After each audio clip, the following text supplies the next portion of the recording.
গাধাকে সৃষ্টি করার পর তাকে বলা হলো সকাল থেকে সন্ধ্যা পর্যন্ত তাকে ক্লান্তিহীন পরিশ্রম করতে হবে,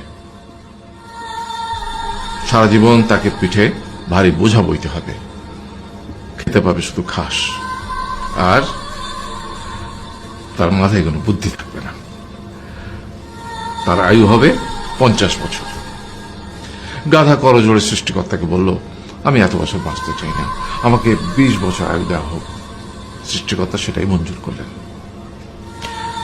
কুকুরকে যখন সৃষ্টি করা হলো তখন তাকে বলা হলো যে সে হবে মানুষের সবচেয়ে বড় বন্ধু, কিন্তু সে খাবে মানুষের উচ্ছিষ্ট, এবং তার আয়ু হবে 30 বছর। কুকুর সৃষ্টিকর্তাকে বলল, আমি এত বছর বাঁচতে চাই না, আমাকে 15 বছর আয়ু দেওয়া হোক। সেটাই মঞ্জুর করা হলো।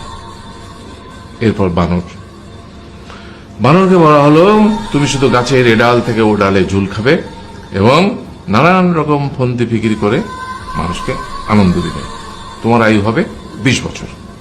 বানর বলল, আমি 20 বছর বাঁচতে চাই না, আমাকে 10 বছর দেওয়া হোক।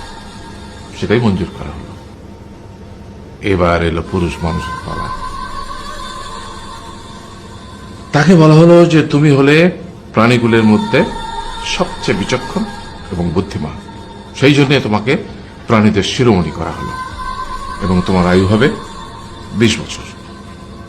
তখন পুরুষ মানুষ বলল, করজোড়ে বলল সৃষ্টিকর্তাকে যে 20 বছর আয়ু অত্যন্ত কম, হে প্রভু, আমাকে ওই গাধার সে যে 30 বছর আয়ু চায়নি সেটা আমাকে দেয়া হোক, ওই যে কুকুর 15 বছর ফিরিয়ে দিয়েছিল সেটাও আমাকে দেয়া হোক, আর যে বানর 10 বছর নেয়নি সেটাও আমাকে দেয়া হোক।